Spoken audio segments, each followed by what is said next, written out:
10%, 15%, 20%,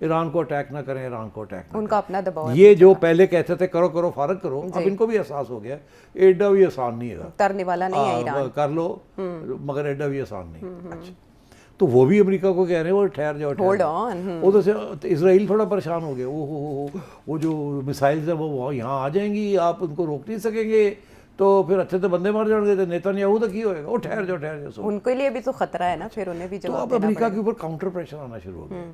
تو اس صورت میں اب امریکہ نے پھر یہ کہا اچھا جی نہیں میسائل والی بات نہیں، بات تو یہ ہے کہ جی وہاں ہیومن رائٹس وائلیشن ہو رہی ہیں، وہاں لوگوں کو مار رہے ہیں، وہاں کے لوگ اٹھ کھڑے ہوئے ہیں اور وہ احتجاج کر رہے ہیں اور یہ ان کو مار رہے ہیں، اور ہم نہیں کھڑے رہ سکتے کہ عوام کے اوپر اتنا تشدد ہو رہا ہے، ہم ان کو ریلیز رہائی کے لیے ہم جائیں گے، ہم یہ کریں گے. تو ادھر سے انہوں نے روک دیا، وہ ختم کر دیے ان کے ڈیمونسٹریشنز، انہوں نے کرش کر دیا ڈیمونسٹریشنز کو، اور اب وہاں ڈیمونسٹریشن بھی بند ہو گئے. جی اب یہ کہتے ہیں اب کوئی جواز نہیں رہا.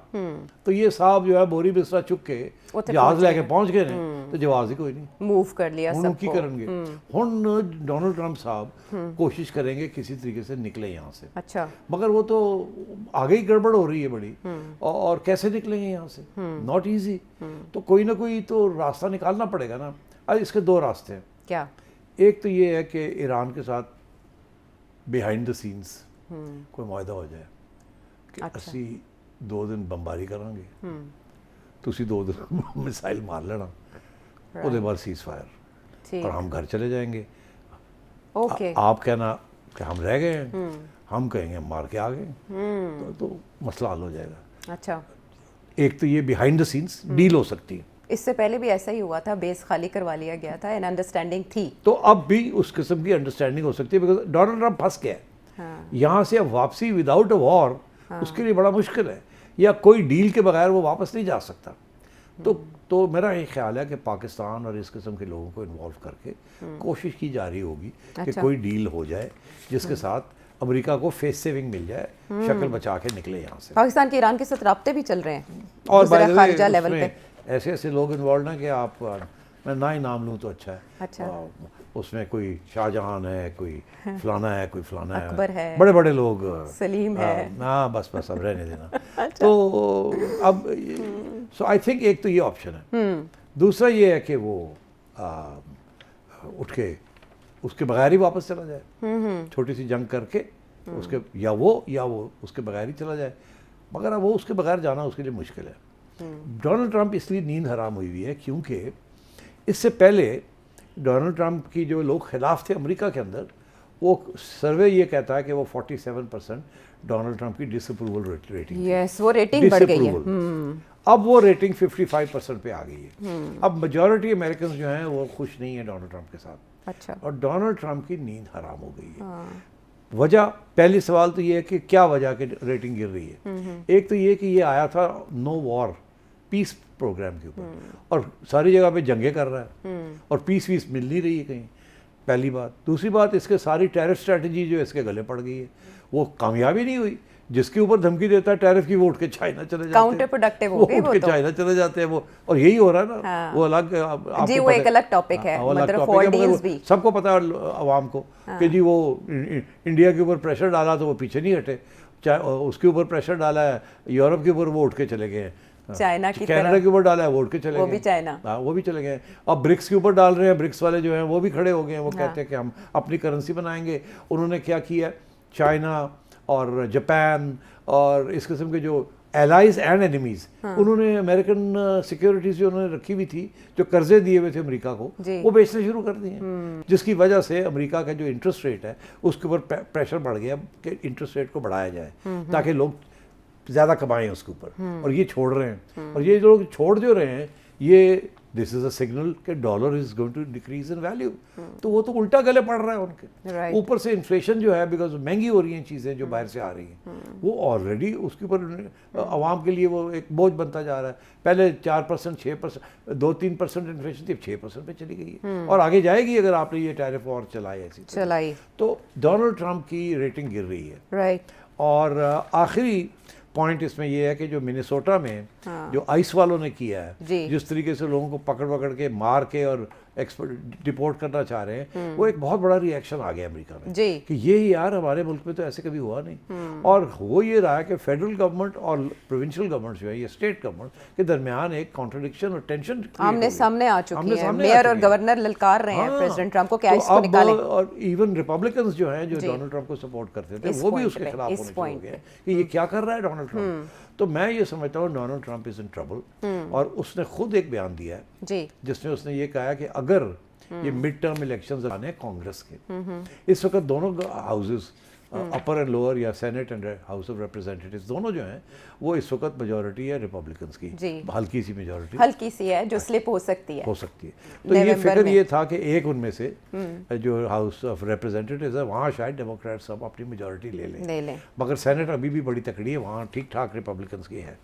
تو ڈونلڈ ٹرمپ کو یہ فکر ہے یہ نہ ہو کہ دونوں گھر جو ہیں اس کے ہاتھ سے نکل گئے. دونوں گھر گئے نہیں تو یہ امپیچ ہو جانا ہے. اور یہ ایران سے اس کا کتنا تعلق, ایران کے ساتھ ہی سارا کچھ تو شروع تو یا داخلی پالیسیز ان کی. دیکھیے داخلی پالیسیز الگ تھی, ٹیرفز الگ تھے, ایران الگ تھا. ٹیرفز پالیسی فیل, داخلی پالیسی فیل, ری ایکشن آ گیا جس طریقے سے یہ ہینڈل کر رہے ہیں. ایران پالیسی کامیاب نہیں ہو رہی ابھی تک کامیاب نہیں ہو رہی, اور انفلیشن بڑھ رہی ہے, ڈالر کمزور ہو رہا ہے. تو ڈونلڈ ٹرمپ کی حالت خراب ہونے جا رہی ہے. اور آج کی یہ خبر ہے کہ ایپسٹین فائلز میں سے بھی کوئی میرا خیال ہے پتہ نہیں کتنے لاکھ یا ملین 30 لاکھ فائلز ریلیز, اچھی خاصی فوٹوز بھی اور ویڈیوز بھی تھاؤزنڈز میں ہیں. یہ ڈیٹا کیسے سامنے آ رہا ہے اور کہا جا رہا ہے کہ یرغمال ہو رہے ہیں پریزیڈنٹ ٹرمپ ایپسٹین فائل کے اٹیک کرو اسرائیل کے ہاتھوں, یرغمال بنائے جا رہے ہیں. بالکل ہو گئے نا. اب یہ بات یہ ایپسٹین فائلز بھی چلے گی ساتھ ساتھ. منیسوٹا کی آئس کے جو ہائی ہینڈڈنس ہے جو زیادتی کر رہے ہیں وہ بھی چلے گی. ایران کی اوپر کوئی قابو نہیں پایا جا رہا. اسرائیل جو ہے وہ دھن آ رہا ہے مگر اسرائیل کے پاس بھی اب کچھ نہیں ہاتھ میں. یہ پیس فورس جس کی طرف بڑی توجہ دی جا رہی تھی غازہ میں وہ بھی نہیں بن پا رہی ہے ان سے. ادھر بھی لوگ من کر رہے ہیں کہ ہم آئیں گے مگر نہیں آئیں گے. کوئی اسرائیل کہتا ہے آپ نہیں آ سکتے. یہ تو یہ سب چیزیں چل رہی ہیں. ڈونلڈ ٹرمپ انریول ہو رہا ہے. ڈونلڈ ٹرمپ کے خلاف محاذ بنتے جا رہے ہیں. ڈونلڈ ٹرمپ کی پالیسیز فیل ہوتی جا رہی ہیں. تو یہ سچویشن ہے اور اس سچویشن میں میرا خیال ہے اگلے 2-3 مہینے بڑے سگنیفیکنٹ ہیں. اور انہی پانیوں میں جہاں امریکی بیڑا موجود ہے وہاں ایران, چائنا اور رشیا بحری بیڑے کے ساتھ مشقیں کر رہے ہیں, نیوی ڈرلز ہو رہی ہیں, وہ پلاننگ کر رہے ہیں. پلاننگ کر رہے ہیں کہ جناب کوئی ڈرل سیلز کی جائیں اسٹریٹ آف ہارموز میں. اب یہ تو وہ علاقہ ہے جہاں ایران نے دھمکی دی ہے کہ ہم اس کو بلاک کر دیں گے, ہم اس کو چلنے نہیں دیں گے, جہازوں کو آنے جانے نہیں دیں گے. میں نے کل کے پروگرام میں بھی ذکر کیا تھا کہ 25% آف دا ورلڈز آئل یہیں سے جاتی ہے, اور اگر یہ اس کو روک دیا گیا تو آبویسلی آئل پرائسز ول گو اپ, جس کے ساتھ بڑی تکلیف ہوگی تھرڈ ورلڈ کو. اور یہ جو ایران کے جو امریکہ کے جو الائز ہیں like UAE and Saudi Arabia and Iraq, ان کو تکلیف ہوگی because their oil sales will fall. تو اس لیے I think all round Donald Trump جو ہے وہ فیل ہو رہا ہے. اینڈ جو اصلی سوال کھڑا ہونے جائے گا, آج نہ کریں میرے سے, یہ کل پہ رکھ لیں یا اگلے کسی پروگرام پہ رکھتے ہیں کہ ڈونلڈ ٹرمپ کے جو دوست ہیں اس وقت, جب ڈونلڈ ٹرمپ فیل ہوگا تو ان کا کیا حشر ہوگا. بس آگے آج نہیں اس سے زیادہ بات کرنی, پھر آگے دیکھا جائے گا. ٹھیک ہے. بڑا مبہم سا تھا یہ جملہ کہ پریزیڈنٹ ٹرمپ کے دوستوں کا کیا ہوگا. چلیں آئندہ پروگرامز میں اس کو ڈسکس کریں گے. ایران کی بابت محمد النور نے ایک کوشچن کیا تھا تحسین تاثیر نے اسلام آباد سے, اور اس کے علاوہ راہیل انگلینڈ سے اسی جنگ سے جڑے متوقع جنگ جو ہونے جا رہی ہے آپ کے سوالات تھے. امید ہے آپ کو جواب مل گیا ہوگا اس انالیسس میں. مزید سوال شامل کریں گے ایک بریک کے بعد.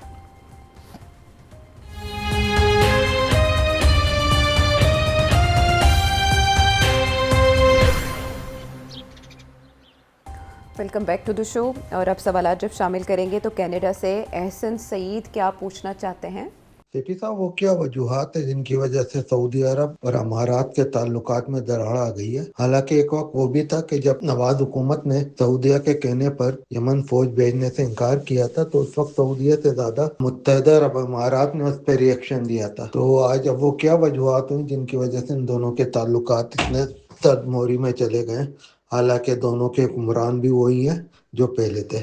جی بالکل صحیح ہے, اچھا سوال ہے, بیکاز کافی حیرانگی بھی ہوئی ہے, پریشانی بھی ہوئی ہے کہ یہ دو تو ایک زمانے میں ایک ہی سائڈ پہ تھے, دونوں امریکہ کے الائز تھے اور کوئی ان کے درمیان کوئی ٹینشن بھی نہیں تھی, اور تو یہ ایک دم کیا ہوا ہے کہ یو ای نے اپنے پر پھیلانے شروع کر دیے ہیں اور سعودی عربیہ اور ان کے درمیان ٹینشن شروع ہو گئی ہیں. اور پھر ہمیں یہ بتایا جا رہا ہے کہ یمن کے اندر بھی ان کے پرابلمز ہیں, ہارن آف افریقہ وہاں بھی پرابلمز ہیں, صومالیہ میں وہاں بھی الگ الگ پوزیشنز لی جا رہی ہیں, اسرائیل کے اوپر الگ الگ پوزیشنز لی جا رہی ہیں. واٹس گوئنگ آن, یہ کیا ہو گیا آل اوور سڈن؟ تو یہ سوال آپ کا بڑا جائز ہے, بیکاز ڈسکشن یہ عام طور پہ جو ہوتی ہے وہ یہی ہوتی ہے کہ جی یمن میں کیا ہو رہا ہے, ہارن آف افریقہ میں وہاں کیا ہو رہا ہے, صومالی میں ایک صومالی لینڈ کو ایکسیپٹ کرتا ہے, دوسرا صومالیہ کو کرتا ہے, یہ واٹس گوئنگ آن. سو یہ اس کے اوپر تو ڈسکشن چل رہی ہے, بٹ یہ سوال کہ اس کے پیچھے کیا ہے, مسئلہ کیا ہے, یہ آپس میں کسی دوسرے کے گلے کیوں پڑ گئے. اچھا, اب اس میں کچھ لوگ تو بڑی تاریخی باتیں کرتے ہیں کہ جی ایک جگہ پہ وہابی اسلام تھا, دوسری جگہ پہ وہ دوسرے قسم کا اسلام ہے, اور یہ کوئی اسلامک کانفلکٹ ہے, یہ ہے وہ ہے. میں نہیں سمجھتا کہ اس میں کوئی اتنا وزن ہے. یہ ماڈرن, دونوں ماڈرن کنٹری, ایک ماڈرن بن چکی ہے, دوسری ماڈرنائز ہونا جا رہی ہے. یو اے ماڈرن بن چکی ہے اور سعودی عربیہ جو ہے اب under M B S modern ہونے جا رہا ہے. ماڈرن سے مراد یہ development oriented, not Islamic export oriented, not Wahhabism, but economic development and a player. تو اس سلسلے میں میں یہ سمجھتا ہوں کہ جو سعودی نے انڈر ایم بی ایس جو نئے فیصلے کیے ہیں کہ انٹیگریٹ کرنا ہے ورلڈ کے ساتھ, اور جو پیسے ہیں تیل کے, یہ کسی دن تیل ختم ہو جائے گا, اور ابھی ہم نے اپنے سعودی عربیہ کو اپنے پاؤں پہ کھڑا کرنا ہے. اب یہی فیصلہ یو ای نے 1970s میں کیا تھا, اور اب وہ اپنے پاؤں پہ کھڑے ہیں, ایک گیٹ وے بن گیا ہے, ایک ہب بن گیا ہے بہت بڑا, اور ایک سروس, میجر سروس پرووائڈر بن گیا ہے, اور اس کی اکانومی جو ہے وہ صرف تیل پہ نہیں, it is also on tourism and business and on trade, and تو یہ ساری چیزیں انہوں نے ایکسپلائٹ کر کے ایک بنا لیا اپنے لیے, اپنی حیثیت بن گئی. سعودی عربیہ کے پاس سوائے تیل کے آج تک تھا ہی کچھ نہیں, کرتے کچھ نہیں تھے, تیل بیچ کے بیٹھ جاتے تھے اور کھا پی جاتے تھے. عوام کے لیے وہ خاص کچھ ہوتا نہیں تھا, ایک طرف حج ہوتا تھا اور دوسری طرف تیل بیچتے تھے. تو اب ایم بی ایس نے کہا نہیں, اب اس نے یہ پلان بنایا کہ اب تھوڑا سا لبرلائز کرنا ہے, اور وہ دیکھ یہ رہا ہے کہ ماڈل کیا ہے, کس ماڈل کو فالو کیا جائے. تو فیصلہ یہ ہوا کہ جو یو ای کا ماڈل ہے اس کو فالو کیا جائے, اور سب سے پہلے آہستہ آہستہ یہ جو کنزرویٹو اسلام ہے اس کو تھوڑا ڈھیلا چھوڑا جائے. تو اس لیے خواتین کو اب ڈرائیونگ کی اجازت مل رہی ہے, تھوڑی بہت اس قسم کی لبرل چیزیں شروع ہو گئی ہیں. اور اس کے بعد یہ پلان بنا کہ اب ریزورٹس بنانے ہیں ٹورزم کے لیے, سروس انڈسٹری کو بنانا ہے, which is what UAE is famous for, the service industry, تاکہ وہ ٹریڈ بھی اس سے فیسیلیٹیٹ ہوتی ہے, ہب بھی بن جاتا ہے, because a provide a service. تو مینوفیکچرنگ نہیں ہے سو مچ, اٹس سروس. تو اب سعودی عربیہ نے بھی یہ فیصلہ کیا کہ یار we should use our oil revenues to create a service industry. اور کیونکہ مین پاور تو ہے ان کے پاس, پاکستانی انڈین مین پاور ہے, اور so they are going to build a whole seaside resorts and in order to service foreign tourists and foreign businesses. تو یو اے نے سمجھ لیا اوہو یہ جو ہم نے ہب بنایا ہے اس کی کمپٹیشن میں اب سعودی عربیہ بھی ایک ہب بنانا چاہ رہا ہے. تو ظاہر ہے کہ اتنی ریسورسز نہیں ہیں, تو یہ تو ضرور ہوگا کہ اگر آج ایمریٹس ہے اتنی بڑی ایئر لائن, تو کل کو سعودی عربیہ بھی بہت بڑی ایئر لائن بنا سکتا ہے. اگر ایمریٹس کے اندر کلچرل ایکٹیویٹیز ہوتی ہیں, دنیا کے لوگ آتے ہیں یہاں کلچرل ایکٹیویٹی, تو سعودی عربیہ بھی بنا سکتا ہے with in the sphere of its own laws. تو یہ تو کمپٹیشن میں آ گئے ہیں, اکنامک کمپٹیشن میں. تو یو اے نے یہ سوچا کہ یار اس کو ابھی روکے, کٹ ڈاؤن دا سعودیز. یہ نہ ہو کہ یہ سعودیز جو ہماری بزنس لے جائیں, ہمارا جو اس وقت پیوٹل امپورٹنس ہے ٹو دا گلف وہ کم ہو جائے, لوگ ادھر جانے شروع ہو جائیں. دبئی نے تو سارا کھول دیا ہے, اور ٹیکس ریجیم بھی بڑی کم ہے. اب جا کے میرے خیال 20-25 سال کے بعد جا کے انہوں نے 5% ٹیکس لگا دیے. تو ٹیکس ہیون بھی ہے, فیسلٹیز بھی ہیں, یہ ماڈرنائز ہو گیا, ایک یورپ لگتا ہے اینڈ سو آن, اور اسٹیبلٹی ہے, پولیٹیکل اسٹیبلٹی ہے. تو I think Saudi Arabia wants this model, اور اس کے ذریعے دیر از کمپٹیشن ناؤ, اور یو اے جو ہے وہ اپنے پر پھیلا رہا ہے. اب اس نے پاور پروجیکشن کر دیے شروع. اس نے یہ دیکھا ہے کہ پاور پروجیکشن کے بغیر یہ سعودی عربیہ کو کنٹرول نہیں کیا جا سکتا. اور سب سے پہلے پاور پروجیکشن جو ہے یمن میں ہوئی ہے, اور وہاں اس وقت اچھی خاصی ٹینشن چل رہی ہے. یہ سعودی جو ہے وہ they want a United Yemen,